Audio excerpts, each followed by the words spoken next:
बिस्मिल्लाहिर्रहमानिर्रहीम। अस्सलामु अलैकुम। ऑर्गेनिक केमिस्ट्री चैप्टर नंबर 6 के लेक्चर नंबर 2 के साथ हाजिर हैं। और आज का जो लेक्चर है उसके अंदर जो हम टॉपिक डिस्कस करेंगे वो है natural sources of obtaining organic compounds. तो ऑर्गेनिक कंपाउंड्स को किस तरह से हासिल किया जाता है, वो कौन कौन सी सोर्सेज हैं जिससे ऑर्गेनिक कंपाउंड को हासिल किया जाता है कुदरती तरीके से, उस पर हम बात करेंगे। तो आज का जो हमारा मौजू होगा वो है जी natural sources of obtaining organic compounds. तो लेक्चर को स्टार्ट करते हैं। सबसे पहले तो ये देखेंगे कि इस लेक्चर के अंदर हमें क्या क्या चीज़ें डिस्कस करनी है।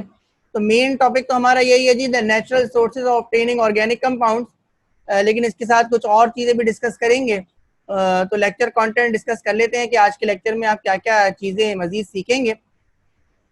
तो सबसे पहले तो हम ये सोर्सेज डिस्कस करेंगे कि वो कौन कौन सी सोर्सेज हैं जिसके अंदर ऑर्गेनिक कंपाउंड्स पाए जाते हैं और उन सोर्सेज से ऑर्गेनिक कंपाउंड्स किस स्टेट के अंदर होते हैं और फिर किस तरह से हासिल किए जाते हैं, इस पर हम बात करेंगे। उसके बाद डिस्कस करेंगे पेट्रोलियम को किस तरह से रिफाइन किया जाता है। और ये मैं आपको भी बता दूं जी, वजह ये है जी कि पेट्रोलियम भी एक नेचुरल सोर्स है ऑर्गेनिक कंपाउंड को हासिल करने की, और सबसे बड़ी सोर्स भी यही है। तो इसको रिफाइन करके मुख्तलिफ ऑर्गेनिक कंपाउंड हासिल किए जाते हैं, तो इसकी रिफाइनिंग करना आज सीखेंगे। उसके बाद जो सबसे इंपॉर्टेंट सोर्स है जी वो है जी आपका पेट्रोल। अब उस पेट्रोल की क्वालिटी को किस तरह से इम्प्रूव किया जाता है, उसके लिए हमें रिफॉर्मिंग करनी पड़ती है। तो ये बात हम करेंगे जी कि रिफॉर्मिंग ऑफ पेट्रोलियम क्या होता है। तो रिफाइनिंग के बाद हम पढ़ेंगे जी कि किस तरह से पेट्रोल की क्वालिटी को इम्प्रूव करेंगे, तो यहाँ हम पढ़ेंगे रिफॉर्मिंग। और जो आखिरी बात पढ़ेंगे वो पढ़ेंगे जी क्रैकिंग, और क्रैकिंग के जरिए पेट्रोल की क्वांटिटी को इनहेंस किया जाता है। इस बात का ख्याल रखिएगा, मैं जो पेट्रोल का लफ्ज इस्तेमाल कर रहा हूँ, पेट्रोलियम, ये पेट्रोल नहीं होता, ठीक है जी। तो पेट्रोलियम के अंदर मुख्तलिफ ऑर्गेनिक कंपाउंड होते हैं, अभी आप आगे पढ़ेंगे तो ये बात आपको समझ में आ जाएगी। उससे पेट्रोल हासिल किया जाता है। उस पेट्रोल की अगर क्वालिटी को बेहतर बनाना हो तो उसकी रिफॉर्मिंग की जाती है, वो कैसे की जाती है ये बात पढ़ने जाएंगे। और अगर उसकी क्वांटिटी को इनहेंस करना हो तो क्रैकिंग की जाती है। तो ये दोनों चीज़ें हम पढ़ लेंगे। तो आज के लेक्चर के अंदर ये चार बातें हमने पढ़ने जानी है कि सोर्सेज कौन सी हैं जी, उसके बाद रिफाइनिंग पेट्रोलियम की किस तरह से होती है, फिर रिफॉर्मिंग पेट्रोलियम की किस तरह से होती है, और फाइनली क्रैकिंग किस तरह से होती है। तो ये तमाम चीज़ें आज के लेक्चर में इंशाल्लाह ताला हम कवर करेंगे। तो स्टार्ट करते हैं जी natural sources of obtaining organic compounds. तो वो कौन कौन सी सोर्सेज हैं जिसके जरिए से ऑर्गेनिक कंपाउंड्स हासिल किए जाते हैं। अच्छा जनाब, ये कुछ सोर्सेज हैं आपके जो सामने आएंगे जी। तो जो पहली सोर्स है ऑर्गेनिक कंपाउंड को हासिल करने की वो है जी कोल। कोल जिसको आप कोयला कहते हैं। जो दूसरी सोर्स है जी वो है जी नेचुरल गैस, तो कुदरती गैस, वो गैस जो आपके घर के चूल्हे के अंदर आती है, that is again one of the most important source of organic compound. और जो तीसरी और सबसे अहम सोर्स है जिसके अंदर ऑर्गेनिक कंपाउंड्स पाए जाते हैं जी, तो वो जो सोर्स है वो क्या है जी, वो आपकी पेट्रोलियम सोर्स है जी। तो ये तीन सोर्सेज हैं ऑर्गेनिक कंपाउंड्स को हासिल करने की। ऑर्गेनिक कंपाउंड्स कुदरती तौर पे पाए जाते हैं, और ऑर्गेनिक कंपाउंड्स को आप इनमें से किस तरह से हासिल करेंगे, तो ये तीन सोर्सेज हैं। इन तीन सोर्सेज के जरिए ऑर्गेनिक कंपाउंड्स को हासिल किया जाता है। अच्छा जनाब, तो इनको हम अलग-अलग से पढ़ेंगे कि ये सोर्सेज क्या हैं जी। तो जो पहली सोर्स है जी वो है जी कोल। तो कोल क्या है जी, बिटुमिनस कोल होता है जी। ये वो कोल है जिसको आप सॉफ्ट कोल कहते हैं, और ये जो सॉफ्ट कोल जिसको आप बिटुमिनस कोल कहते हैं जी, this is one of the most important source of obtaining organic compounds.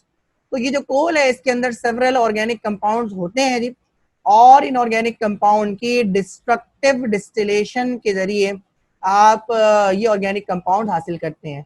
तो जो कोल है ये पहली सोर्स है ऑर्गेनिक कंपाउंड को हासिल करने का, ये पहला जरिया है ऑर्गेनिक कंपाउंड को हासिल करने का। लेकिन ये जो कोल है वो क्या है जी, वो बिटुमिनस कोल है।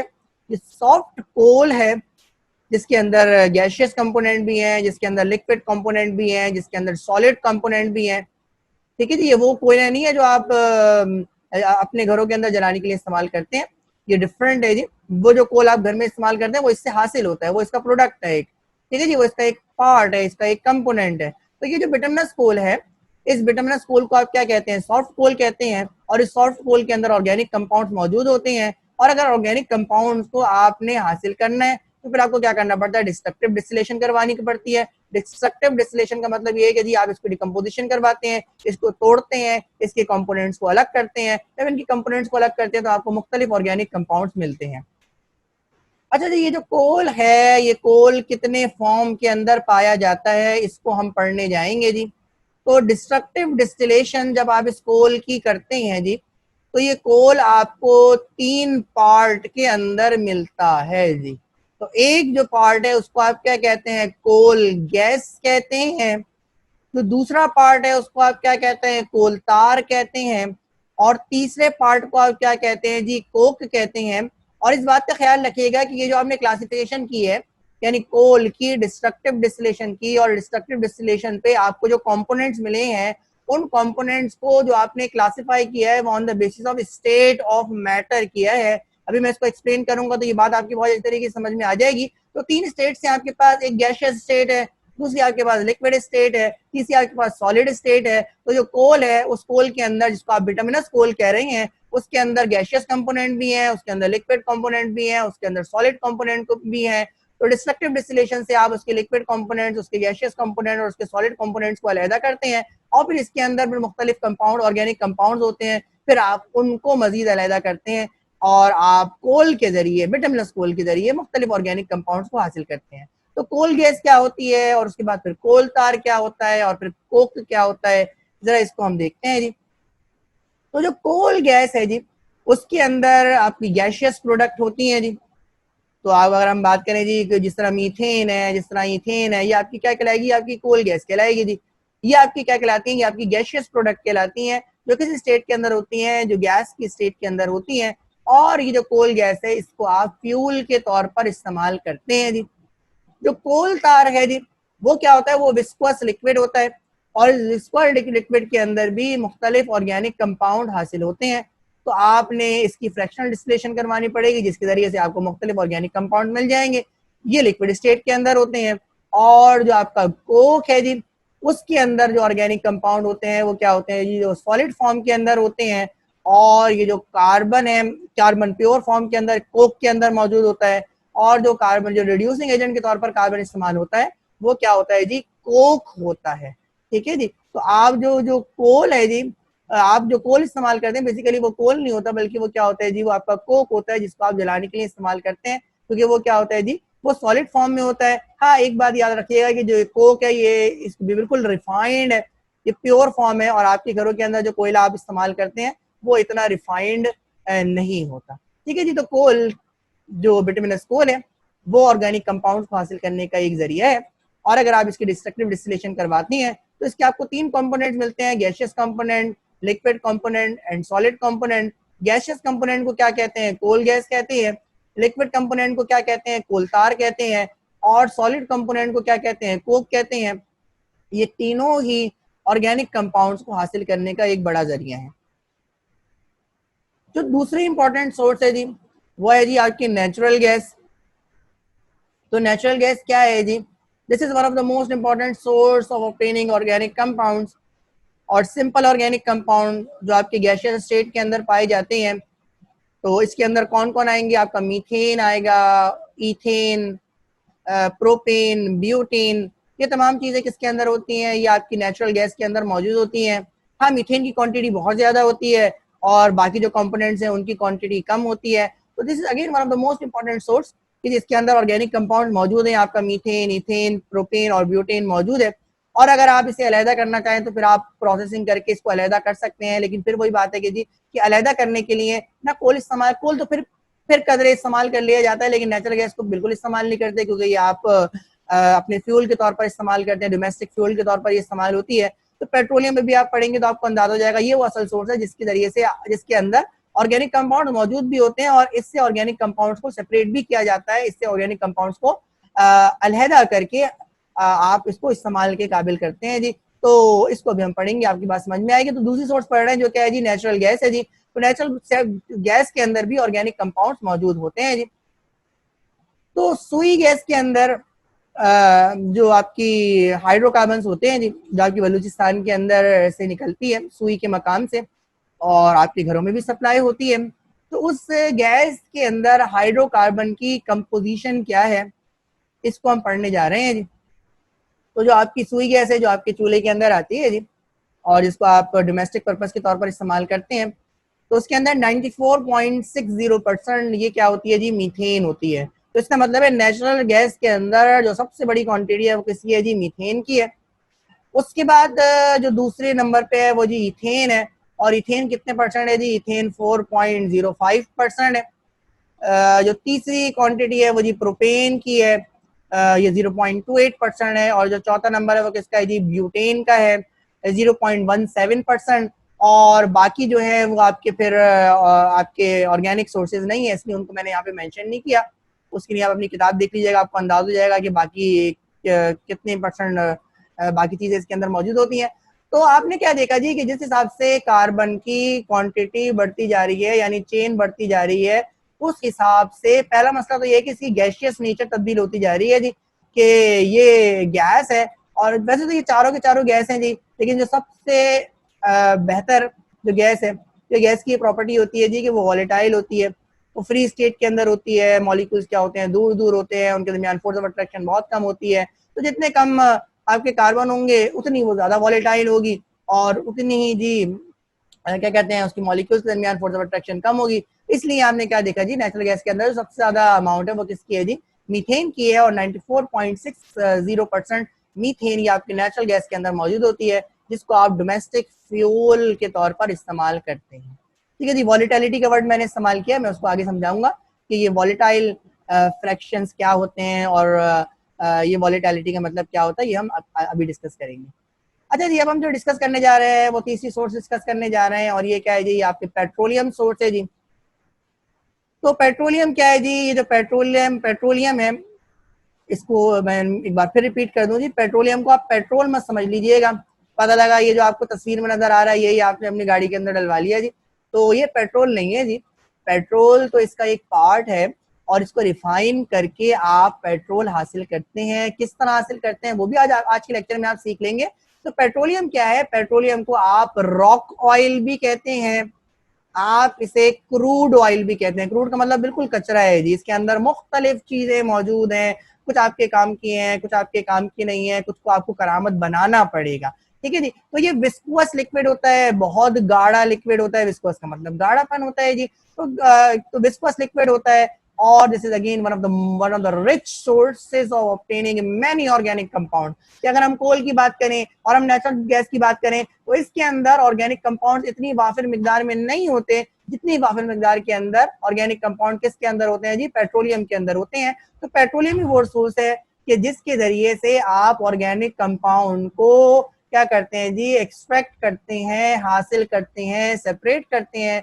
तो ये असल सोर्स है जी पेट्रोलियम, जिसके जरिए से ऑर्गेनिक कंपाउंड को हासिल किया जाता है। और किस तरह हासिल किया जाता है, उसको आप प्रोसेस को क्या कहते हैं, उस प्रोसेस को आप फ्रैक्शनल डिस्टिलेशन कहते हैं। तो फ्रैक्शनल डिस्टिलेशन करवाई जाती है, और फ्रैक्शनल डिस्टिलेशन के जरिए मुख्तलिफ ऑर्गेनिक कंपाउंड हासिल किए जाते हैं। और यहाँ पे अगर आप देखें तो यहाँ लिखा हुआ है जी अल्कीन्स, अल्कीन्स, एरोमेटिक हाइड्रोकार्बन, जिसके अंदर आपने बेंजीन पढ़ा, और साइक्लिक कंपाउंड्स, ये आपको हासिल किए जाते हैं। और फ्रैक्शनल डिस्टिलेशन को करवाने के लिए आपको ये एक वाइड रेंज ऑफ टेम्परेचर पे इस फ्रैक्शनल डिस्टिलेशन को करवाना पड़ता है, और इस फ्रैक्शनल डिस्टिलेशन के नतीजे में आपको मुख्तलिफ ऑर्गेनिक कंपाउंड हासिल होते हैं। ठीक है जी। तो पेट्रोलियम, तो इस बात का ख्याल रखिएगा जी। तो ये तीन सोर्सेज हैं ऑर्गेनिक कंपाउंड्स को हासिल करने की। Number 1 is coal, number 2 is natural gas, number 3 is petroleum. और one of the most rich जो सोर्स है कि जिसके अंदर ऑर्गेनिक कंपाउंड्स लातादाद पाए जाते हैं, और वो सोर्स जिसके जरिए से ऑर्गेनिक कंपाउंड्स को आप क्या करते हैं जी, हासिल करते हैं, वो सबसे बड़ी सोर्स क्या है जी, वो आपकी पेट्रोलियम सोर्स है। अगर उसके बाद कोई, उसके बाद अगर किसी सोर्स का नंबर आता है तो वो क्या है जी, वो कोल है। तो पेट्रोलियम वो असल सोर्स है कि जिसकी फ्रैक्शनल डिस्टिलेशन करवा के आप मुख्तलिफ ऑर्गेनिक कंपाउंड हासिल करते हैं। अभी आगे लेक्चर में आप ये सीखेंगे जी कि फ्रैक्शनल डिस्टिलेशन क्या होती है और किस तरह से करवाई जाती है। अच्छा जी, अब हम पढ़ने जा रहे हैं जी कि ये रिफाइनिंग ऑफ पेट्रोलियम, इसका मतलब क्या है। तो पेट्रोलियम तो आपको समझ में आ गया जी कि पेट्रोलियम वो विस्कोस लिक्विड है, जिसको आप रॉक ऑयल भी कहते हैं, जिसको आप क्रूड ऑयल भी कहते हैं, जिसके अंदर मुख्तलिफ ऑर्गेनिक कंपाउंड्स मौजूद होते हैं, उसको आप पेट्रोलियम कहते हैं। और रिफाइनिंग का मतलब क्या है जी? रिफाइनिंग का मतलब होता है जी प्योर करना, रिफाइनिंग का मतलब होता है साफ करना। ठीक है जी। तो यहाँ पे साफ करने का मतलब ये होगा जी कि आप क्या करें कि इसके कंपोनेंट्स को अलग अलग कर दें। तो आपके जो मुख्तलिफ कंपोनेंट, क्योंकि एक साथ जो कंपोनेंट्स हैं इनको तो ये आपके इस्तेमाल के काबिल नहीं है, अगर आप इन्हें अलग अलग कर देंगे तो फिर ये आपके इस्तेमाल के काबिल हो जाएंगे। तो रिफाइनिंग ऑफ पेट्रोलियम क्या होता है, इसकी डेफिनेशन हम देखते हैं जी। तो ये रिफाइनिंग ऑफ पेट्रोलियम की डेफिनेशन अब आपके सामने है। और अकॉर्डिंग टू डेफिनेशन जी, रिफाइनिंग क्या है जी? The separation of various components present in crude oil on the basis of their boiling points by the process of fractional distillation. This is known as refining. तो आपने इस definition के अंदर इसको पढ़ के आपने क्या सीखा जी कि रिफाइनिंग का मतलब क्या है जी कि क्रूड ऑयल जिसके अंदर मुख्तलिफ कंपोनेंट्स मौजूद हैं, उन कंपोनेंट्स को क्या करना जी? सेपरेट करना। सेपरेट करने का मतलब है जी अलहदा अलहदा करना। अब अलहदा अलहदा करने के लिए यकीनन किसी प्रोसेस की जरूरत पड़ेगी, तो वो जो प्रोसेस है वो क्या कहलाता है? वो आपका फ्रैक्शनल डिस्टिलेशन कहलाता है। अब ये सारे कंपोनेंट एक साथ मिक्स हैं, तो आप इन्हें सेपरेट किस तरह से करेंगे? तो सेपरेट करने के लिए आपको हीट करना पड़ेगा। जब आप इसे हीट करेंगे तो क्या होगा? देखिए, सॉलिड से लिक्विड को सेपरेट करने का क्या तरीका है कि सॉलिड को आप मेल्ट कर दें जी। तो सॉलिड को मेल्ट करेंगे जी तो वो क्या किस में कन्वर्ट हो जाएगा? लिक्विड में कन्वर्ट हो जाएगा। और अगर एक से ज्यादा चीजें मौजूद हैं तो कुछ पार्ट सॉलिड रह जाएगा, कुछ लिक्विड बन जाएगा। तो लिक्विड बन गया तो सॉलिड क्या हो गया? सॉलिड और लिक्विड सेपरेट हो गया। मजीद आप इसको हीट करेंगे तो जो लिक्विड है वो किस में कन्वर्ट हो जाएगी? वो गैस के अंदर कन्वर्ट हो जाएगी। तो बॉइलिंग पॉइंट के जरिए यानी आप क्या करते हैं? आप ये जो क्रूड ऑयल है उस क्रूड ऑयल को क्या करते हैं? बॉइल करते हैं। जब बॉइल करते हैं तो बॉइलिंग के बाद क्या होता है? ये वेपर में कन्वर्ट हो जाता है, गैस स्टेट के अंदर कन्वर्ट हो जाता है। तो on the basis of boiling point आप इन्हें क्या करते हैं जी? सेपरेट करते हैं। तो इसका बात का ख्याल रखिएगा जी कि जब मुख्तलिफ कंपोनेंट्स या मुख्तलिफ कंपाउंड्स आपके क्रूड ऑयल के अंदर मौजूद है जी तो उनका बॉइलिंग पॉइंट सेम नहीं होगा। यानी मीथेन का बॉइलिंग पॉइंट की बात करें या इथेन की बॉइलिंग पॉइंट की बात करें तो मीथेन का बॉइलिंग पॉइंट और इथेन के बॉइलिंग पॉइंट क्या होगा जी? डिफरेंट होगा। एक का कम होगा, एक का ज्यादा होगा। मीथेन का कम होता है और इथेन का ज्यादा होता है। तो जब आप इसे हीट करेंगे तो इसका मतलब है मीथेन पहले वेपर में कन्वर्ट हो जाएगा, इसलिए मीथेन किससे सेपरेट हो जाएगा? बाकी तमाम कंपोनेंट सेपरेट हो जाएगा और इसके जरिए से मीथेन को बाकी तमाम कंपोनेंट से क्या कर लिया जाएगा? सेपरेट कर लिया जाएगा। इसलिए यहाँ पे लिखा हुआ है जी कि ये जो सेपरेशन की जाती है, ये जो कंपोनेंट्स हैं, इन कंपोनेंट्स को जो अलहदा किया जाता है क्रूड ऑयल से, ये इस बुनियाद पर अलहदा किया जाता है कि उन तमाम कंपोनेंट्स के बॉइलिंग पॉइंट क्या है जी? डिफरेंट है। तो जब बॉइलिंग पॉइंट डिफरेंट है और अभी आप इन्हें हीट करेंगे तो मुख्तलिफ कंपोनेंट्स मुख्तलिफ बॉइलिंग पॉइंट पे आपका जो मिक्सचर है, जो क्रूड ऑयल का मिक्सचर है, उसको क्या करेंगे जी? छोड़ेंगे। और उसके बाद फिर फ्रैक्शनल डिस्टिलेशन को प्रोसेस है जिसको भी हम पढ़ेंगे कि फ्रैक्शनल डिस्टिलेशन क्या होता है। तो इसको अप्लाई करके आप क्या कर लेंगे? अपने पेट्रोलियम के कंपोनेंट्स को क्या कर लेंगे? सेपरेट कर लेंगे। और ये प्रोसेस क्या कहलाता है? ये रिफाइनिंग ऑफ पेट्रोलियम कहलाता है। तो डेफिनेशन को मैं एक बार फिर रीड आउट कर देता हूं जी। तो डेफिनेशन क्या है जी? रिफाइनिंग की डेफिनेशन है जी the separation of various components present in crude oil on the basis of their boiling points by the process of fractional distillation. This is known as refining. तो क्रूड ऑयल से मुख्तलिफ components को उनके boiling point की basis पर fractional distillation के process को apply करते हुए अलहदा करना, इस प्रोसेस को आप क्या कहते हैं? रिफाइनिंग कहते हैं।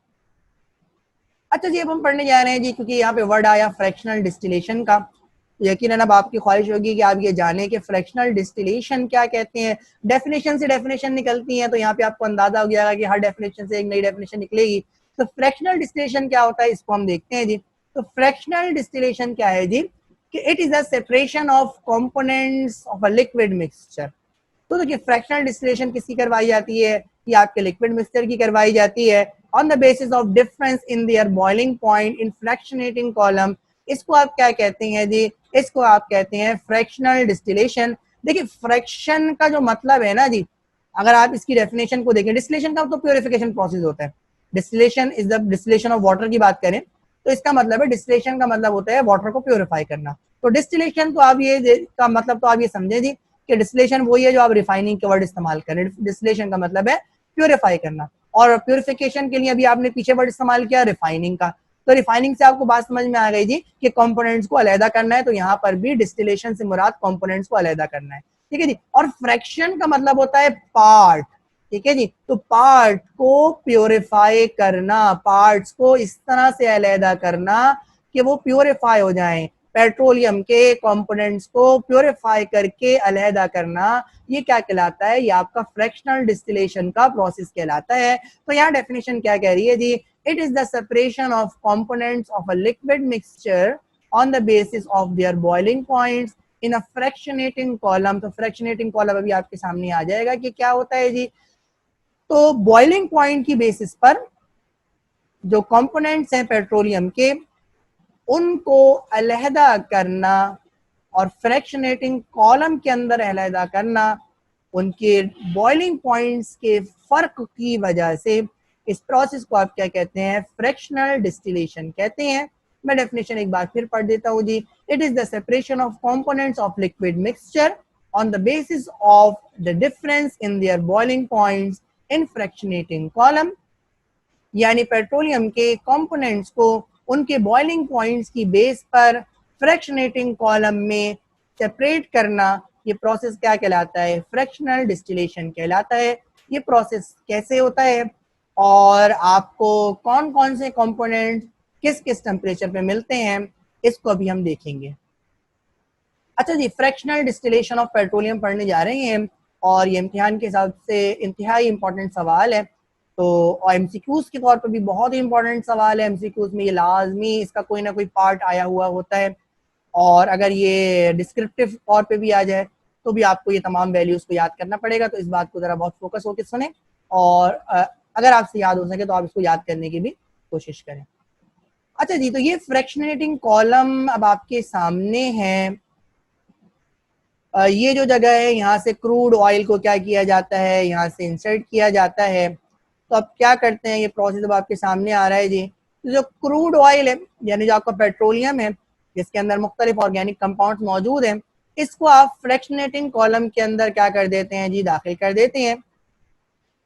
और इस क्रूड ऑयल को, इस पेट्रोलियम को क्या किया जाता है, हीट किया जाता है। अब जब आप हीट करेंगे तो हीट करने से क्या होगा जी, हीट करने से ये होगा जी कि जो कंपोनेंट्स है वो अलहदा होंगे, और ये कंपोनेंट्स क्या होंगे, आहिस्ता आहिस्ता ऊपर जाना शुरू हो जाए। जिस तरह टेम्परेचर बढ़ता जाएगा तो जो स्मॉलर कंपोनेंट्स हैं वो ज्यादा ऊपर जाएंगे, जो मैसिव कंपोनेंट्स हैं वो नीचे रह जाएंगे। ये पाइप्स मुख्तलिफ आपको दिए हुए हैं, ठीक है जी। इसके इसके जो आगे है वो क्या लगा होता है, वो कंडेंसर लगा होता है, ठीक है जी। कंडेंसर का काम, तो पहले आप क्या करते हैं, इस पाइप के अंदर उस कंपोनेंट को क्या कर लेते हैं जी, कलेक्ट कर लेते हैं। मिसाल के तौर पे यहाँ पर आपको मीथेन कलेक्ट होगी सबसे ऊपर वाले कॉलम के अंदर, ठीक है जी, क्योंकि वो गैस है, और गैस को आप जैसी सेपरेट होगी तो वो क्या जाएगी, वो जितनी वॉलेटाइल होगी उतनी ऊपर जाएगी, ठीक है जी। तो इस कॉलम से आपको ये मीथेन कलेक्ट होगी। तो जब मीथेन यहाँ पे पहुंचेगी तो उसको कलेक्ट करने के लिए उसे कंडेंस करना पड़ेगा। यहाँ जो एक वर्ड लिखा हुआ है जी, कंडेंस करना। तो कंडेंस करने का मतलब ये है जी कि आप उसको कूल करेंगे, और कूल करके आप किस में कन्वर्ट करेंगे जी, लिक्विड में कन्वर्ट करेंगे। और कूल करने के बाद आप उसे इस कॉलम से क्या कर लेंगे जी, बाहर निकाल लेंगे। तो कंडेंस करने, कंडेंस हमेशा लो टेम्परेचर पर, इस बात का ख्याल रखिएगा। बॉइलिंग के बाद कंडेंसेशन का मतलब होता है, कंडेंसेशन का मतलब होता है दोबारा से उसको लिक्विड में कन्वर्ट करना। और लिक्विड में कन्वर्ट करने के लिए कम का मतलब क्या होता है जी, उसको क्या करना पड़ेगा, आपको कूल करना पड़ेगा। तो यहाँ पर आउटलेट से पे गैस को कलेक्ट किया जाता है या लिक्विड को कलेक्ट किया जाता है, और उसको कूल करके क्या किया जाता है, सेपरेट आउट किया जाता है। अच्छा जी, तो स्मॉल जो मॉलिक्यूल्स होते हैं, अब जरा इस बात को फोकस करें कि जी ये सेपरेशन होती क्यों है, ये मॉलिक्यूल्स एक दूसरे से अलग कैसे हो जाते हैं, ये कंपोनेंट्स एक दूसरे से अलग कैसे हो जाते हैं, इस बात को हम सीखने जा रहे हैं जी। तो जो आपके स्मॉल मॉलिक्यूल्स हैं उनका बॉइलिंग पॉइंट क्या होता है, लो होता है। जब आप हीट करना शुरू करेंगे तो स्मॉल मॉलिक्यूल्स फौरन यहाँ से निकलना शुरू हो जाएंगे, क्रूड ऑयल को क्या करेंगे, छोड़ना शुरू कर देंगे। और गैसियस स्टेट के अंदर है तो वो जितना ऊपर जा सकते हैं उतना ऊपर जाएंगे जी, ठीक है जी। तो इनका लो बॉइलिंग पॉइंट होता है, और ये बहुत वॉलेटाइल होते हैं जी। तो वॉलेटाइल का मतलब क्या है जी, मैं अब आपको एक छोटी सी एग्जांपल से इस बात को समझाता हूँ जी। तो वॉलेटाइल का मतलब होता है फ्लो करने की सलाहियत। देखिए वैक्स जो है वैक्स भी आपका क्या है जी, वैक्स भी आपका ऑर्गेनिक कंपाउंड है। इसी तरह अगर आप बात करें जी कि आपका ऑयल, ऑयल भी आपका ऑर्गेनिक कंपाउंड है। और अगर आप बात करें जो नेल पॉलिश रिमूवर है वो भी आपका ऑर्गेनिक कंपाउंड है। तीनों कंपाउंड्स को आप क्या कर दें, तीनों कंपाउंड्स को आप खुला छोड़ दें जी, तो वैक्स अपनी जगह पे रहेगी, ऑयल अपनी जगह पे रहेगा, लेकिन आप क्या देखेंगे कि ये जो नेल पॉलिश रिमूवर था वो कुछ घंटों के बाद वो क्या हो जाएगा, वो गायब हो जाएगा। गायब होने का मतलब ये जी वो फ्लो कर गया, वो आप कहेंगे जी, अपने लफ्जों में कहेंगे जी कि वो उड़ गया। तो असल में वो क्या हो गया, वो हवा के साथ क्या हो गया जी, तहलील हो गया जी, क्योंकि उसके जो मॉलिक्यूल्स है उनके दरमियान फोर्स ऑफ अट्रैक्शन बहुत कम है, और वो फोर्स ऑफ अट्रैक्शन कम होने की वजह से उसकी हवा में डिफ्यूज होने की सलाहियत, हवा में तहलील होने की सलाहियत बहुत ज्यादा है। तो इसी फिनोमेना को आप क्या कहते हैं, वॉलेटाइल कहते हैं। तो जितने कार्बन एटम्स कम होंगे उतना वो सब्सटेंस क्या होगी, वॉलेटाइल होगी, और जितने कार्बन एटम्स बढ़ते चले जाएंगे उतनी उसकी वॉलेटिलिटी क्या हो जाएगी, कम होती चली जाएगी। तो वॉलेटाइल को का जो सिंपल डेफिनेशन है वो क्या है जी, किसी भी ऑर्गेनिक कंपाउंड की एटमॉस्फेयर के अंदर डिफ्यूज होने की सलाहियत, इसको आप क्या कहते हैं, वॉलेटिलिटी कहते हैं। अगर उनका कार्बन की तादाद कम है तो वो मोर वॉलेटाइल होते हैं, और कार्बन की तादाद बढ़ती चली जाएगी तो वो क्या हो जाएंगे, वो आपके लेस वॉलेटाइल। या अगर हम ऑयल उसकी बात करें जी, आपके वैक्स की बात करें तो वो तो आप इसको नॉन वॉलेटाइल कहेंगे। ठीक है जी। तो ये तो दूसरी प्रॉपर्टी पड़ी। तीसरी प्रॉपर्टी पड़ी कि इजियर टू इग्नाइट, और यही वो वजह है कि मीथेन को आप आग जलाने के लिए इस्तेमाल करते हैं, फ्लो इजीली, उसकी वजह है वॉलेटाइल होना।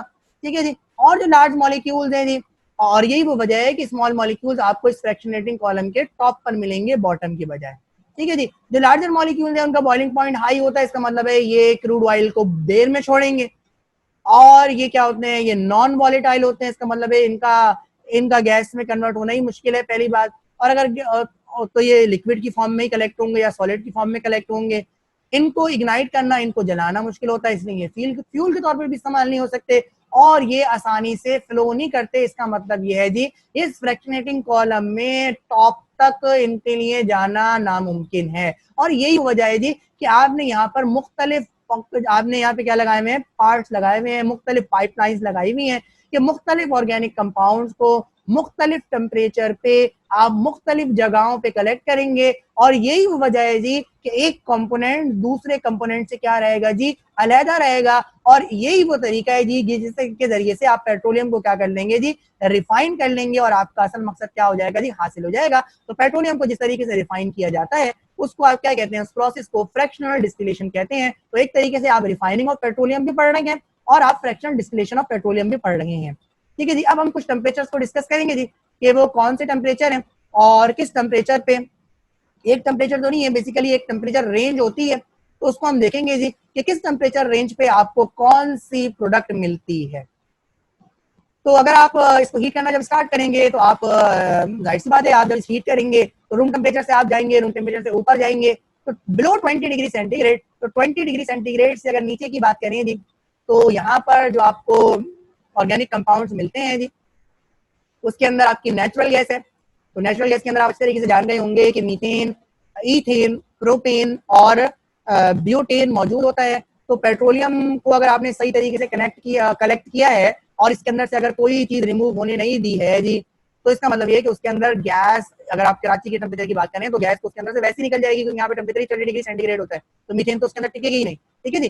तो जो कूल कंट्रीज है उसकी यहाँ पे बात हो रही है, तो बिलो 20 डिग्री सेंटीग्रेड इसके अंदर की जो गैस है वो क्या होती है, कैप्सूल। जैसे अगर आप इसको हीट करेंगे तो टेम्परेचर 20 से पहले ही आपकी जो नेचुरल गैस है, जो आपकी बोतल गैस है, जो आपकी कार्बन डाइऑक्साइड होती है, और जो आपके पेट्रोकेमिकल्स हैं जिसके अंदर 1 से लेकर 4 कार्बन तक होते हैं जी, तो ये आपके क्या हो जाएंगे जी, ये सेपरेट हो जाएंगे, ये सबसे टॉप पे मिलेंगे, इनको कंडेंस कर लिया जाएगा, और इनको कंडेंस करके आप क्या कर लेंगे, आप ये प्रोडक्ट आप सेपरेट कर लेंगे। तो 20 डिग्री सेंटीग्रेड से नीचे नीचे आपको ये केमिकल्स मिलते हैं। तो आपने अब टेम्परेचर याद रखना है, और उसके बाद फिर आपको ये केमिकल्स याद रखने हैं कि किस टेम्परेचर पे कौन से ऑर्गेनिक कंपाउंड्स या कौन से केमिकल्स वो आपको फ्रैक्शनेटिंग कॉलम से मिलते हैं। तो 20 टू 60 डिग्री सेंटीग्रेड की बात करें, अब 20 पे पहुंचे, और 20 से 60 पे आपको पेट्रोलियम ईथर्स मिलते हैं, ये भी आपके ऑर्गेनिक कंपाउंड्स हैं।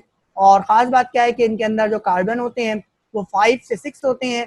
तो 5 से 6 कार्बन वाले कंपाउंड ये आपको 20 से 60 डिग्री सेंटीग्रेड तक मिलते हैं। इससे अगर आप ऊपर आ जाएं 60 से 120 ये जो रेंज है, इसके अंदर आपको लिग्रोइन और नैप्था मिलता है। ये दोनों भी आपके ऑर्गेनिक कंपाउंड्स हैं और इसके अंदर जो कार्बन की तादाद होती है वो 6 to 7 होती है। 40 to 200 डिग्री सेंटीग्रेड, अब ये एक टेम्परेचर रेंज है जी। इस टेम्परेचर रेंज के अंदर आपको गैसोलीन मिलता है। This is one of the most important product for you, क्योंकि यहाँ आपकी वो प्रोडक्ट आ गई कि जिनसे आप पेट्रोल हासिल करते हैं। तो this is the most important reason. तो 40 to 200 डिग्री सेंटीग्रेड जिसके अंदर आपको गैसोलीन मिलता है और इसके अंदर कार्बन की तादाद होती है 5 to 10।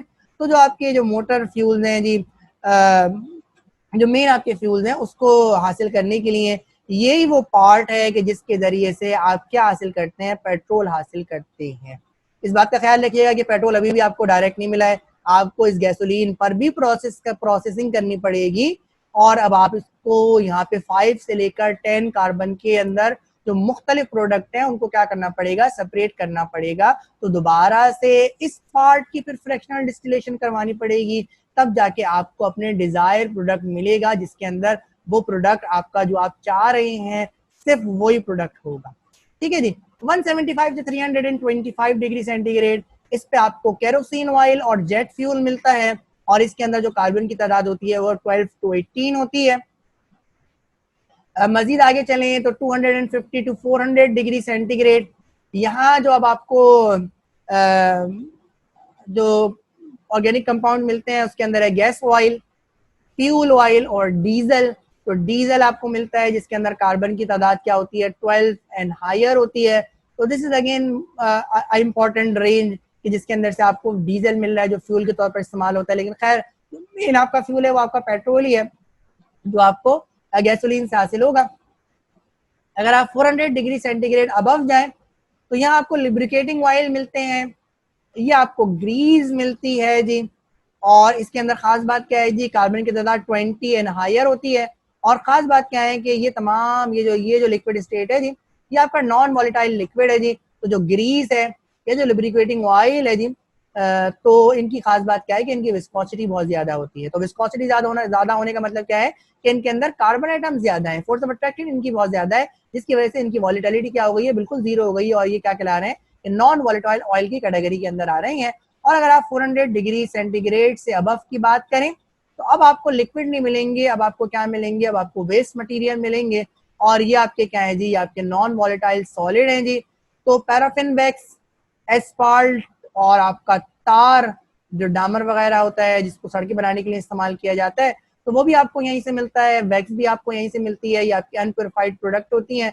और ये क्या होते हैं जी, आपके सॉलिड फॉर्म के अंदर होते हैं और ये सारे के सारे आपके नॉन वॉलेटाइल सॉलिड होते हैं और कार्बन इनके अंदर जो होते हैं वो 22 अबव होते हैं जी। तो ये जो आपने फ्रैक्शनल डिस्टिलेशन ऑफ पेट्रोलियम पढ़ा, तो इसके अंदर आपने क्या देखा जी कि फ्रैक्शनेटिंग कॉलम के अंदर मुख्तलिफ टेम्परेचर पे या मुख्तलिफ टेम्परेचर रेंज पे आपको मुख्तलिफ प्रोडक्ट मिले हैं। और फिर उसके अंदर आपने क्या देखा कि कार्बन की तादाद क्या होती है जी। तो ये एक अहम आपका सवाल है और इम्तिहान के अंदर सबसे ज्यादा ये जो पूछा जाता है जी, ये एमसीक्यूज की फॉर्म में पूछा जाता है जी कि आपसे पूछ लिया गया जी कि when petroleum is heated in a range of 40 to 200 degree centigrade, the petroleum product obtain is.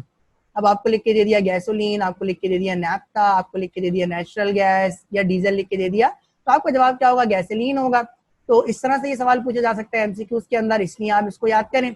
और वरना तो आपसे नोट लिखने के लिए आ जाए जी फ्रैक्शनल डिस्टिलेशन ऑफ पेट्रोलियम पे नोट लिखें, तो फिर आपको ये तमाम चीजें लिखनी पड़ेंगी। तो आप इसको कोशिश करें कि ये टेम्परेचर रेंज और ये जो आपके जो मुख्तलिफ कॉम्पोनेंट्स हैं कौन है, इनके नाम क्या है और इनके अंदर कार्बन की कितनी तादाद है, इसको आप याद करने की कोशिश करें। तो ये था फ्रैक्शनल डिस्टिलेशन ऑफ पेट्रोलियम कि क्रूड ऑयल को आपने क्या किया, हीट किया और मुख्तलिफ टेम्परेचर पे आपने मुख्तलिफ ऑर्गेनिक कंपाउंड्स को क्या किया जी, सेपरेट किया।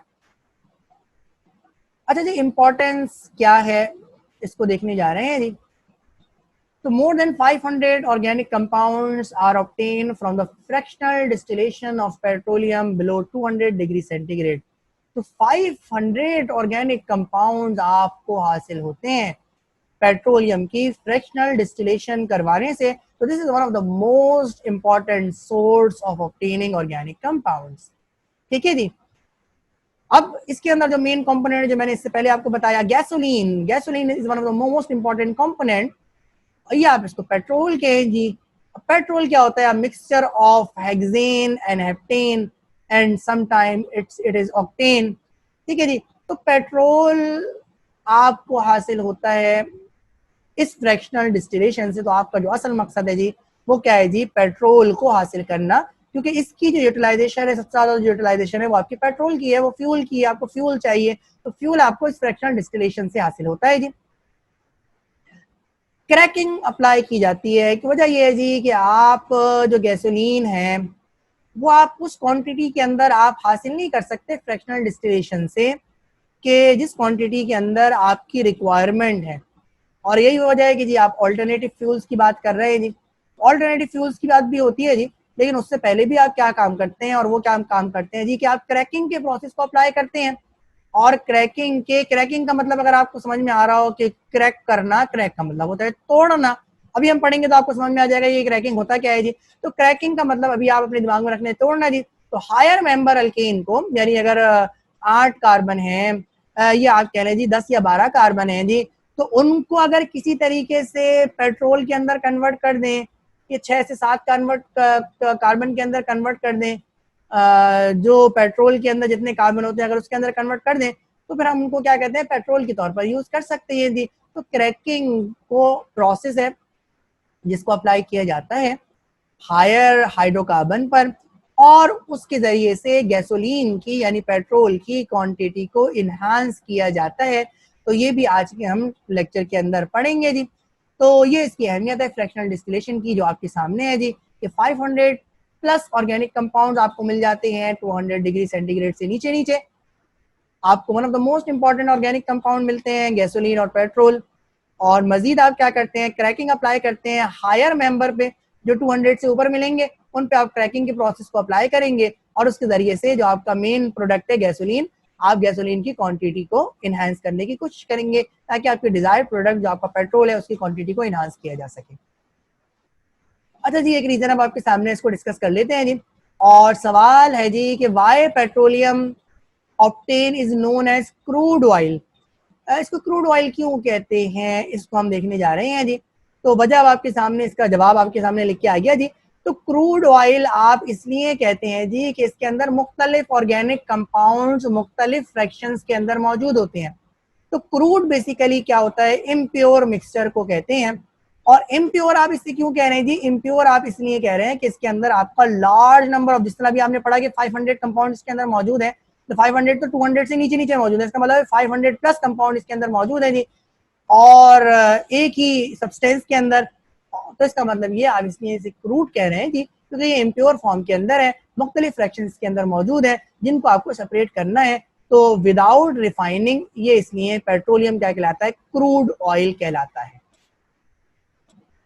अच्छा जी, रिफॉर्मिंग ऑफ पेट्रोलियम क्या होता है, ये हमारा आर्टिकल है जिसको हम पढ़ने जा रहे हैं।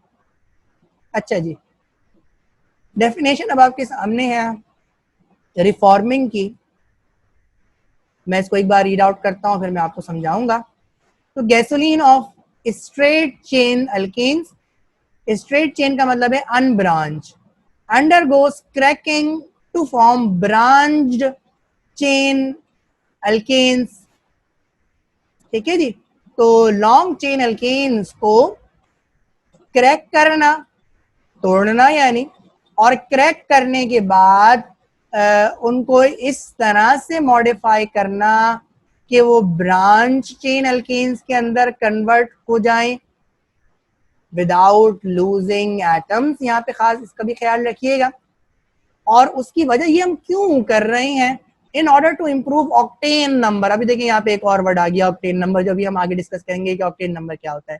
In order to improve octane number, this process is known as reforming of petroleum. ठीक है जी। मैं इसकी डेफिनेशन को पढ़ रहा हूँ।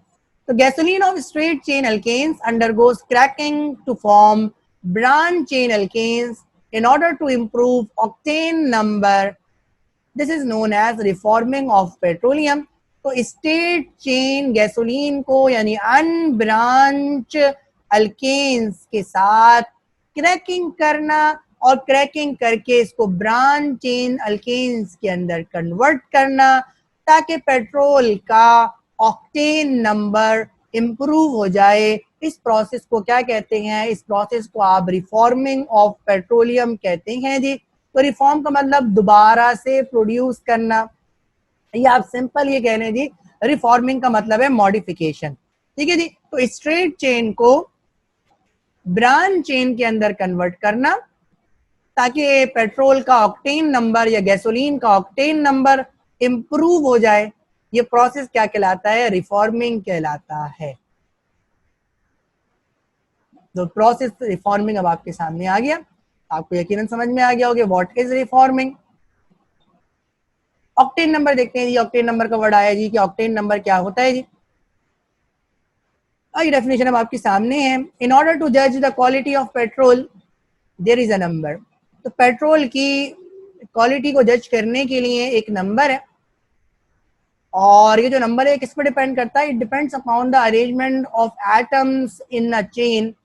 और इस नंबर को आप क्या कहते हैं जी? इस नंबर को आप ऑक्टेन नंबर कहते हैं। तो सिंपल सी एक डेफिनेशन है जो आपके सामने आपके कोर्स किताब के अंदर तो कहीं नहीं लिखी हुई, लेकिन इम्तिहान में एक दो बार पूछी जा चुकी है, इसलिए हम इसको डिस्कस कर रहे हैं जी। तो व्हाट इज ऑक्टेन नंबर? तो इन ऑर्डर टू जज the quality of petrol, petrol की क्वालिटी को जज करने के लिए, जांचने के लिए एक नंबर होता है। और ये नंबर किस पे डिपेंड करता है? ये नंबर डिपेंड करता है जी कि कितने कार्बन एटम्स मौजूद हैं और वो किस तरह से अरेंज है, यानी वो ब्रांच फॉर्म में है या अनब्रांच फॉर्म में है। तो इस नंबर को आप क्या कहते हैं जी? ऑक्टेन नंबर कहते हैं जी। ऑक्टेन नंबर, अगर गैसोलीन का ऑक्टेन नंबर लो है, इस बात का ख्याल रखिएगा जी कि अगर ये अनब्रांच चेन है तो इसका ऑक्टेन नंबर क्या होगा? लो होगा।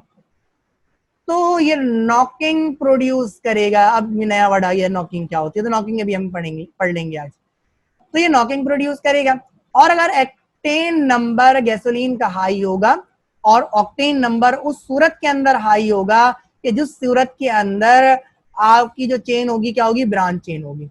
इसका मतलब ये है जी कि ऑक्टेन नंबर को बढ़ाने के लिए आप अनब्रांच चेन को ब्रांच चेन के अंदर कन्वर्ट करते हैं, और जो दूसरी वजह है वो नॉकिंग को रिड्यूस करने के लिए भी ये ऑक्टेन नंबर को इंप्रूव करना जरूरी है। ठीक है जी। तो रिफॉर्मिंग जो अभी आपने पीछे पढ़ा, तो रिफॉर्मिंग की अब आपको असल वजह समझ में आ गई होगी कि इस नॉकिंग को आपने क्या करना है? रिड्यूस करना है।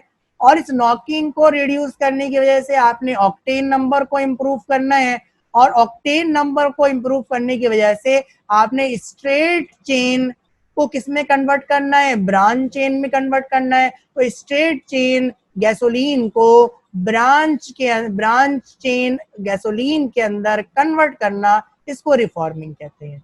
ठीक है जी। और ऑक्टेन नंबर अभी आपने पढ़ लिया जी कि पेट्रोल की क्वालिटी को जज करने के लिए एक नंबर होता है जो कि कार्बन एटम्स के अरेंजमेंट पे डिपेंड करता है, और इस नंबर को क्या कहते हैं? ऑक्टेन नंबर कहते हैं। अगर ऑक्टेन नंबर कम होगा तो नॉकिंग होगी, और अगर ऑक्टेन नंबर कम हाई होगा, ज्यादा होगा, तो फिर नॉकिंग नहीं होगी। नॉकिंग पढ़ते हैं जी कि व्हाट इज नॉकिंग। तो नॉकिंग क्या है जी? Knocking is the sharp metallic sound produce in internal combustion engine. जब आप गाड़ी को स्टार्ट करते हैं तो इंजन स्टार्ट होने से पहले जब आप उसको स्पार्क देते हैं जी, तो स्पार्क और इंजन स्टार्ट होने से पहले जो एक आवाज आती है, ठीक है जी, तो उस आवाज को आप क्या कहते हैं? नॉकिंग कहते हैं। वो ही यहाँ पे इसकी डेफिनेशन है जी कि knocking is the sharp metallic sound produce in internal combustion engine. तो इंटरनल कंबशन इंजन के अंदर जो मेटेलिक साउंड प्रोड्यूस होती है, इस साउंड को आप क्या कहते हैं? नॉकिंग कहते हैं। इग्निशन और इंजन स्टार्ट होने के दरमियान में जो आवाज प्रोड्यूस होती है वो नॉकिंग कहलाती है। अब ये नॉकिंग प्रोड्यूस क्यों होती है? एक वजह तो अभी आपने पीछे पढ़ी, आपको समझ में आ गई होगी जी कि अगर पेट्रोल का ऑक्टेन नंबर कम होगा, यानी गैसोलीन का अगर ऑक्टेन नंबर कम होगा, आप गैसोलीन भी कह सकते हैं, आप पेट्रोल भी कह सकते हैं, यहाँ पे पेट्रोलियम भी कहा गया है, ठीक है जी, तीनों का मतलब एक ही है जी। तो गैसोलीन का अगर ऑक्टेन नंबर कम होगा तो इंजन नॉकिंग करेगा, गैसोलीन का पेट्रोल ऑक्टेन नंबर बढ़ जाएगा तो इंजन नॉकिंग नहीं करेगा। लेकिन इस नॉकिंग के प्रोड्यूस होने की असल वजह क्या है, इसको हम अभी पढ़ लेते हैं जी। तो देखिए ये वजह अब आपके सामने यहाँ पर लिखी गई है जी, कि अगर गैसोलीन का ऑक्टेन नंबर लो हो तो इसकी वजह से नॉकिंग प्रोड्यूस होती है जी।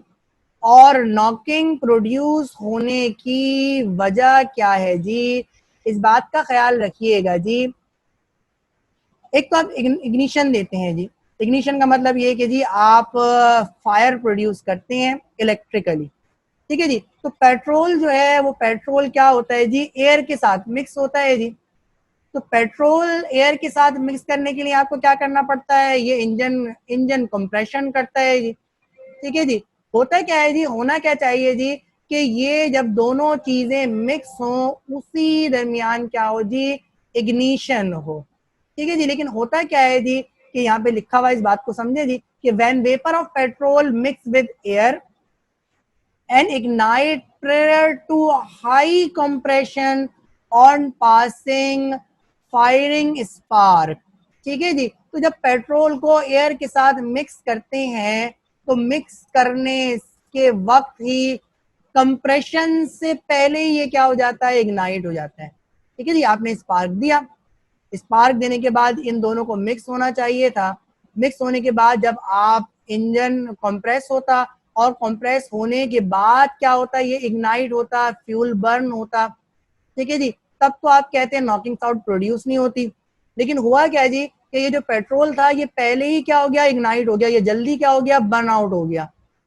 तो उसकी वजह से क्या होती है, नॉकिंग प्रोड्यूस होती है, इंजन अभी स्टार्ट हुआ नहीं होता, उससे पहले क्या होता है जी, इग्निशन को यूज करके ये पेट्रोल क्या हो जाता है जी, इग्नाइट हो जाता है। तो उसकी वजह से क्या हो जाती है, जो आपकी एनर्जी है वो वेस्ट हो जाती है और ये जो पिस्टन है, इस पिस्टन को मूव करने के अंदर ये एनर्जी यूटिलाइज नहीं होती, ठीक है जी। तो इनकी अलाइनमेंट बड़ी जरूरी है जी।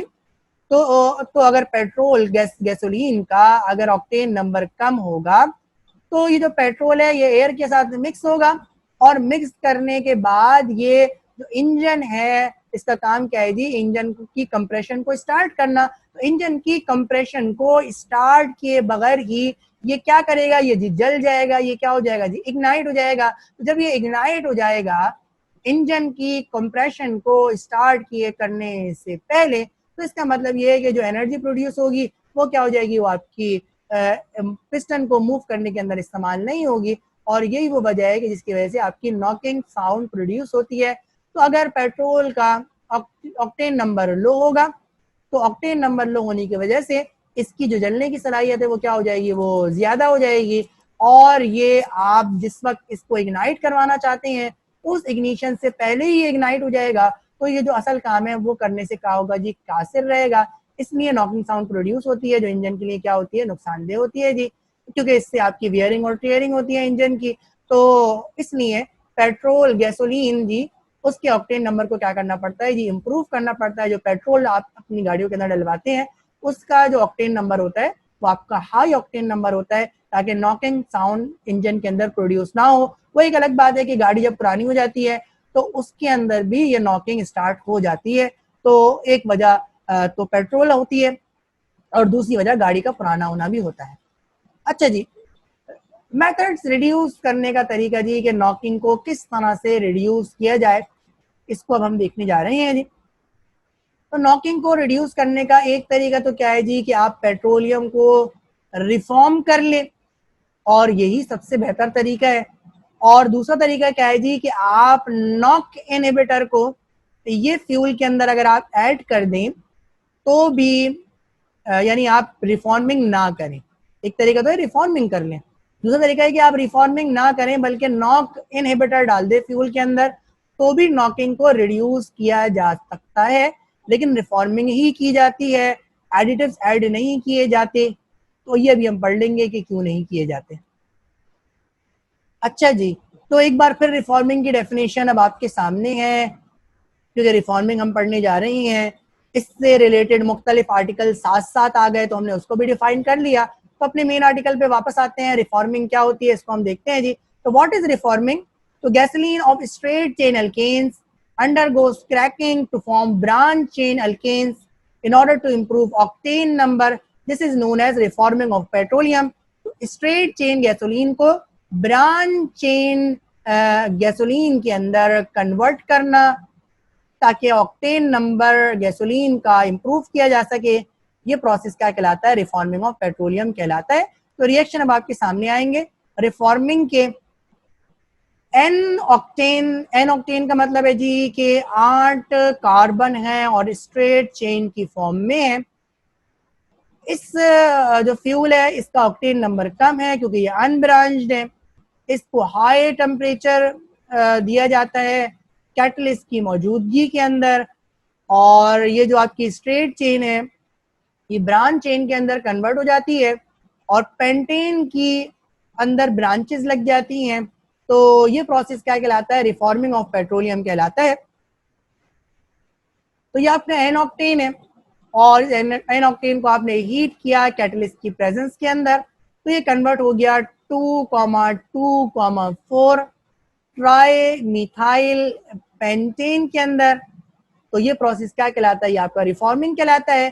तो एन ऑक्टेन किसके अंदर कन्वर्ट हो गया? 2,2,4 ट्राई मिथाइल पेंटेन के अंदर। इसके अंदर भी आपको 8 कार्बन नजर आ रहे हैं, लेकिन ये आपका अनब्रांच्ड है। इसके अंदर भी आपको 8 कार्बन नजर आ रहे हैं, लेकिन ये आपके क्या है जी? ब्रांच हैं। तो ये जो फ्यूल है जी इसका ऑक्टेन नंबर हाई है, और इससे पहले वाला जो फ्यूल था उसका जो ऑक्टेन नंबर था वो क्या था जी? वो लो था। अच्छा जी, जो दूसरा तरीका है वो क्या है जी? वो है जी नॉक इनहिबिटर को ऐड करना जी। तो नॉक इनहिबिटर क्या होता है जी?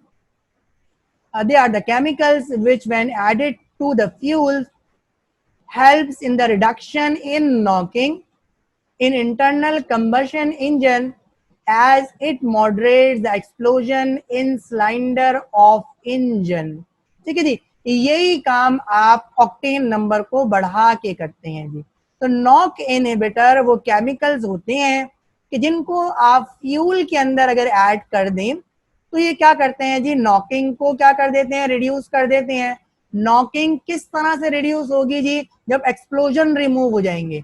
ठीक है जी, तो इंजन के कंप्रेस होने से पहले अगर इग्निशन स्टार्ट हो जाएगी, एक्सप्लोजन स्टार्ट हो जाएंगे, फ्यूल बर्न होना स्टार्ट हो जाएगा जी, तो इसका मतलब है नॉकिंग प्रोड्यूस होगी। इसको क्या करना है? इसको मॉडरेट करना है। मॉडरेट का मतलब ये है कि इनको अलाइन करना है ताकि ये दोनों एक साथ स्टार्ट हो।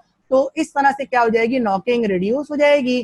ठीक है जी, और इसके लिए एक तरीका है जी कि पेट्रोल को रिफॉर्म कर लें, और दूसरा तरीका क्या है जी कि आप नॉक इनहिबिटर को इस्तेमाल कर लें। तो नॉक इनहिबिटर जो इस्तेमाल होता है वो होता है टेट्रा इथाइल लेड। ये पीबी लेड है और C2H5 इथाइल है, और आपको 4 लिखा हुआ यहाँ पे नजर आ रहा है, तो 4 का मतलब टेट्रा। तो टेट्रा इथाइल लेड है, और इसको आप क्या कहते हैं जी? नॉक इनहिबिटर कहते हैं। इम्तिहान में नॉक इनहिबिटर के बारे में बहुत पूछा गया है। तो टेट्रा इथाइल लेड ये आपका नॉक इनहिबिटर है। तो इसका फॉर्मूला आप हिफ्ज कर लें कि tetra ethyl lead is knock inhibitor. लेकिन प्रॉब्लम क्या है जिसकी वजह से इसको आजकल ये बैन हुआ है। आप अगर पेट्रोल पंप पे जाएं तो आप देखा करें वहां पे लिखा होता है जी कि हाई ऑक्टेन, और लिखा होता है लेड फ्री फ्यूल। ठीक है जी, तो इसका मतलब क्या है जी कि ये जो नॉक इनहिबिटर है वो फ्यूल के अंदर ऐड नहीं किया जाता, और उसकी वजह क्या है जी कि lead is one of the most important source of environmental pollution, और ये मेंटल रिटार्डनेस का बाइस बनता है, जहनी अमराज का सबब बनता है। तो ये वजह है कि लेड अब बैन है।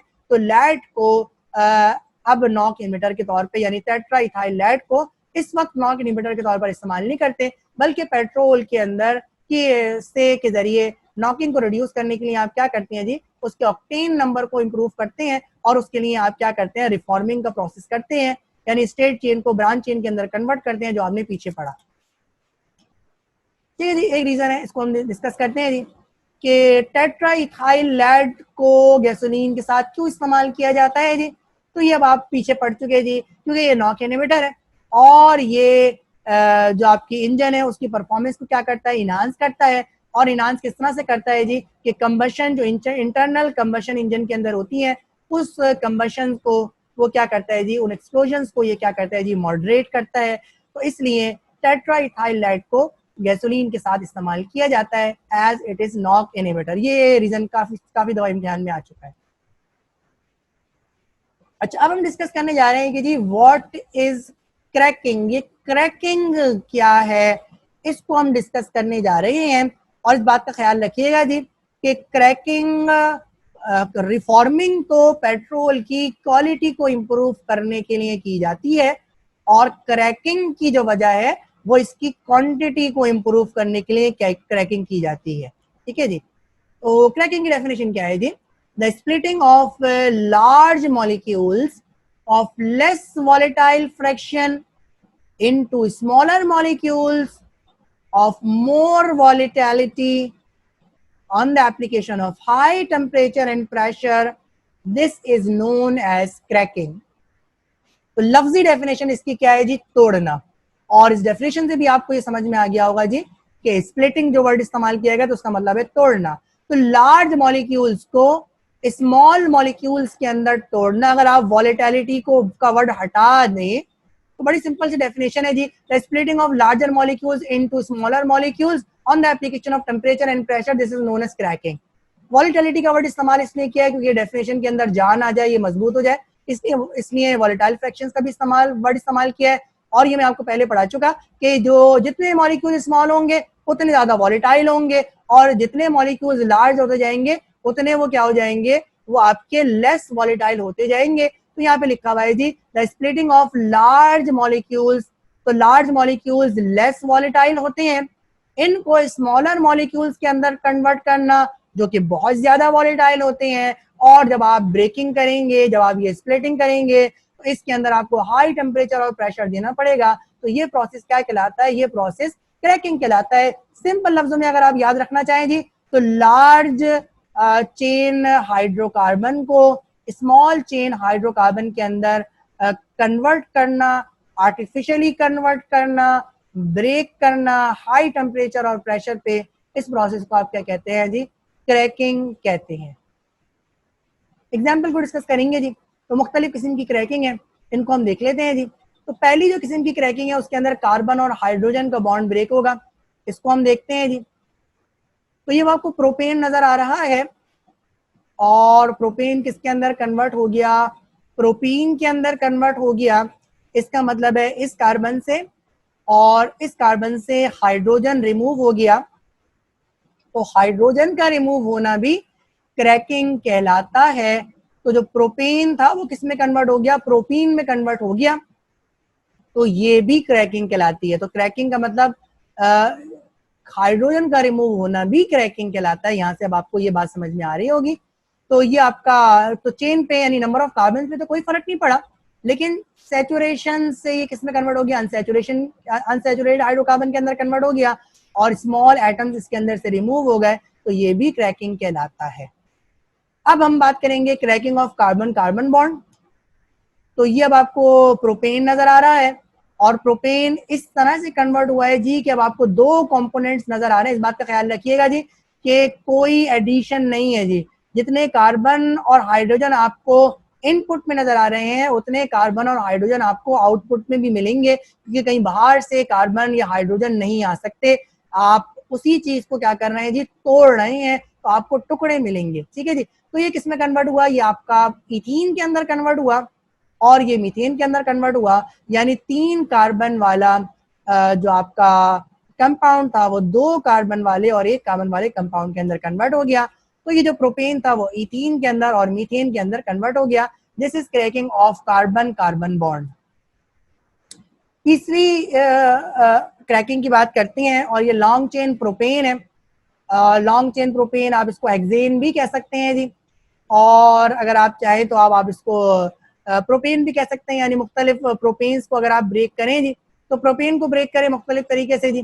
तो ये किस तरह से? इसके लिए अब आपकी ये टेम्परेचर की रेंज है एयर की, इस बात का ख्याल रखिएगा। यहाँ पे आपको ये बात भी क्लियर हो गई। तो ये देखिए, ये क्रैकिंग एयर की प्रेजेंस में नहीं होगी। अगर एयर की प्रेजेंस में होगी तो ये हाइड्रोकार्बन बर्न हो जाएगा, ये कार्बन डाइऑक्साइड और वाटर की फॉर्म में कन्वर्ट हो जाएगा, तो आपने इसको कंबशन नहीं कराना। ये जो टेम्परेचर आप दे रहे हैं हाई टेम्परेचर, ये आप विदाउट ऑक्सीजन दे रहे हैं, in the absence of air दे रहे हैं, क्योंकि अगर आप in the presence of air करवाएंगे तो ये प्रोसेस क्या कहलाएगा, कंबशन कहलाएगा। तो आपने कंबशन नहीं करनी, आपने इसको सिर्फ और सिर्फ क्या करना है, स्प्लिटिंग करनी है, आपने क्या करनी है, इसको क्रैक करना है। तो इस बात का ख्याल रखिएगा। तो ये process in the absence of air होता है। तो प्रोपेन किसके अंदर कन्वर्ट हो गया, ये आपको 3 कार्बन वाला प्रोपीन के अंदर कन्वर्ट हुआ, 2 कार्बन वाला इथीन के अंदर कन्वर्ट हुआ, 1 कार्बन वाले मीथेन के अंदर कन्वर्ट हुआ, और इसमें से हाइड्रोजन भी रिमूव हुआ।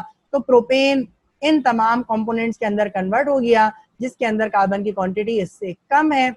और तो ये आपके साथ ये प्रोसेस क्या कहलाएगा, ये प्रोसेस आपका क्रैकिंग का प्रोसेस कहलाता है। तो ये बड़ी इंपॉर्टेंट है, इस इक्वेशन को जरूर याद कीजिएगा। और finally cracking of higher membered alkane, ठीक है जी। अब आपकी गैसोलीन पे अप्लाई हो रही है जी, ये आपका क्या कहलाता है, हैवी गैस ऑयल कहलाता है। ये क्वेश्चन भी बहुत इंपॉर्टेंट है, इसका बहुत ज्यादा ख्याल रखना है आपने। ये आपका हैवी गैस ऑयल है, और जब इसको आप 500 से 550 डिग्री सेंटीग्रेड तक हीट करते हैं, यानी जियोलाइट की प्रेजेंस में, तो ये आपको कहाँ से मिलेगा, ये आपको फ्रैक्शनल डिस्टिलेशन ऑफ पेट्रोलियम से मिलेगा, ठीक है जी। तो इसको अब आपने क्या करना है, किसी तरीके से हेप्टेन और हेप्टीन की क्वांटिटी को क्या करना है जी, बढ़ाना है। असल में आपको क्या करना है जी, हेप्टेन की क्वांटिटी को बढ़ाना है जी। तो ये आपके डिजायर्ड प्रोडक्ट है, जिसकी वजह से आप क्या कर रहे हैं, इस हैवी गैस ऑयल को क्या कर रहे हैं, इसकी आप फ्रैक्शनल डिस्टिलेशन कर रहे हैं जी, जिसके अंदर अब आपको कितने कार्बन नजर आ रहे हैं, 15 और 14 29 कार्बन अब आपको इसके अंदर नजर आ रहे हैं। इसको क्या करना है जी, इसको आपको कन्वर्ट करना है स्मॉल चेन हाइड्रोकार्बन के अंदर। तो आपने इसको जियोलाइट कैटलिस्ट की मौजूदगी में इस टेम्परेचर रेंज के अंदर हैवी गैस ऑयल को किस तरह कन्वर्ट कर दिया जी, हेप्टेन के अंदर, हेप्टीन के अंदर, और ये 15 कार्बन वाला आपका अल्कीन है, और ये क्या कहलाता है, ये पेंटाडेकीन कहलाता है। पेंटा का मतलब 5 और डेकीन का मतलब 10, तो दोनों को मिला के जवाब क्या आ जाता है, 15 आ जाता है। तो यहाँ 15 लिखा हुआ है, इसलिए क्या कहलाता है, पेंटाडेकीन कहलाता है। तो ये वो प्रोसेस है जिसके जरिए से क्रैकिंग होती है जी, और higher membered alkane smaller membered alkane के अंदर कन्वर्ट हो जाते हैं। तो क्रैकिंग क्या होती है, आपने क्रैकिंग को सीखा। तो क्रैकिंग क्या होती है, क्रैकिंग का मतलब है जी कि हायर मेंबर अल्केन को, यानी लार्ज मॉलिक्यूल्स को स्मॉल मॉलिक्यूल्स के अंदर कन्वर्ट करना on application of high temperature in the presence of catalyst. This process is known as cracking. अच्छा जी, इम्तिहान में सवालात कैसे आते हैं, तो एक ब्रीफ लेक्चर अब आपने देखा, और मुख्तलिफ आर्टिकल्स को आपने इसके अंदर पढ़ा। नेचुरल सोर्सेज और ऑर्गेनिक कंपाउंड्स को हमने डिस्कस किया, उसके बाद फिर हमने रिफाइनिंग ऑफ पेट्रोलियम को डिस्कस किया, फिर हमने फ्रैक्शनल डिस्टिलेशन को डिस्कस किया, उसके बाद रिफॉर्मिंग, और फाइनली हमने क्रैकिंग को डिस्कस किया। तो इस लेक्चर के आपने बहुत सारे आर्टिकल्स को कवर किया। अब इम्तिहान में सवालात किस तरह से आते हैं, इसको मैं जल्दी जल्दी लेके चलूंगा जी। तो पहला सवाल है जी कि describe the natural sources of organic compound. इम्तिहान में ये सवाल आया हुआ है। अब इस सवाल को आपने क्या करना है जी, अब आपने इसको किस तरह से लिखना है जी, कि आपने तीनों सोर्सेज के बारे में लिखना है, और तीनों सोर्सेज को आपने ब्रीफली डिस्कस करना है। तो मैं इसको पढ़ के नहीं बता रहा, क्योंकि मैं आपको ये पूरा आपको बता चुका हूँ। आप पॉज करके देख लीजिएगा कि इम्तिहान के अंदर ये कंटेंट जरूर होनी चाहिए।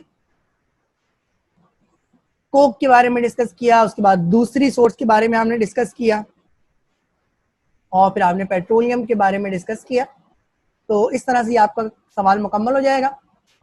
ये दूसरा सवाल अब आपके सामने है, यानी इसका ख्याल रखिएगा, जो मैंने पीछे वाला सवाल आपको बताया है उसके अंदर आपने रिफाइनिंग को डिस्कस नहीं करना, सिर्फ उसने सोर्सेज के बारे में आपसे पूछा था, तो आपने सोर्सेज को डिफाइन किया।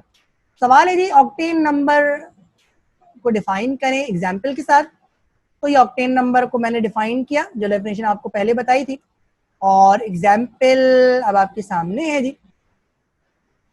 कि एन ऑक्टेन जिसका ऑक्टेन नंबर लो है, और उसको आप जब कन्वर्ट करते हैं तो ये आपका होता है 2,2,4 ट्राइमिथाइल पेंटेन। ये हाई ऑक्टेन नंबर है जी।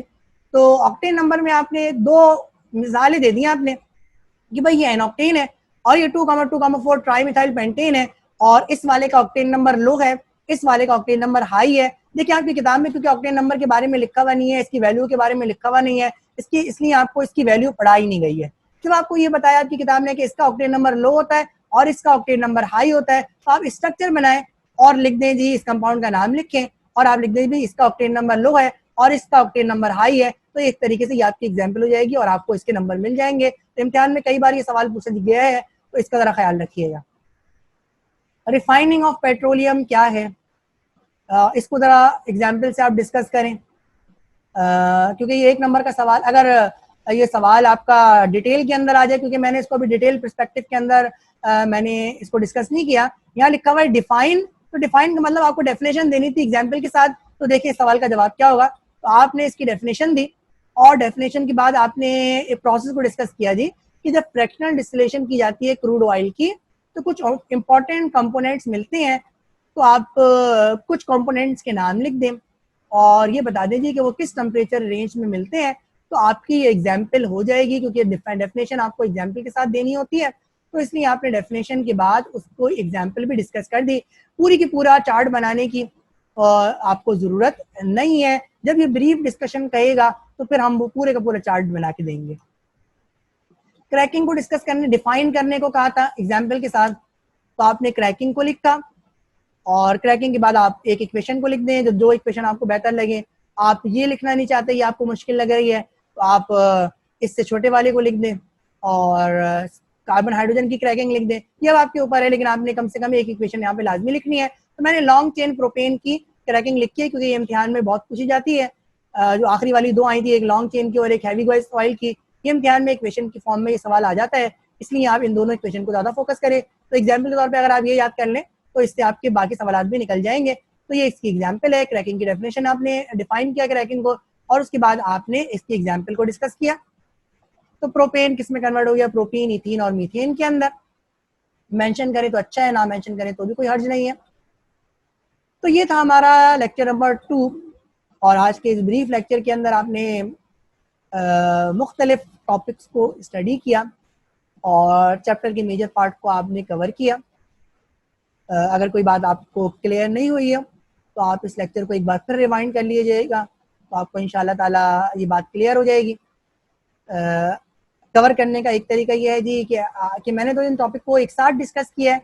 अगर आप ये चाहते हैं जी कि इतने सारे टॉपिक अगर आप एक साथ कवर नहीं कर पा रहे, तो आप कोशिश करें जी कि इन टॉपिक्स को अलग-अलग टुकड़े करके आप इसको कवर कर लें। वीडियो अब आपके पास मौजूद रहेगी यूट्यूब पे, तो आप इस चाहें तो आप इनको अलग-अलग करके अलग टाइम में मुख्तलिफ पार्ट्स को भी आप सुन सकते हैं जी, देख सकते हैं, स्टडी कर सकते हैं। तो जिस तरह आपको मुनासिब लगे आप इस को स्टडी करें। तो जो हमारा अगला लेक्चर है, जो हमारा लेक्चर नंबर 3 है चैप्टर नंबर 6 का, वो है जी classification of organic compounds. Organic compound को किस तरह से क्लासिफाई किया जाता है, ये इंशाअल्लाह ताला हम नेक्स्ट लेक्चर के अंदर स्टडी करेंगे। आपसे नेक्स्ट लेक्चर के अंदर यानी लेक्चर 3 के अंदर मुलाकात होगी। अपना ख्याल रखिएगा। अस्सलामु अलैकुम।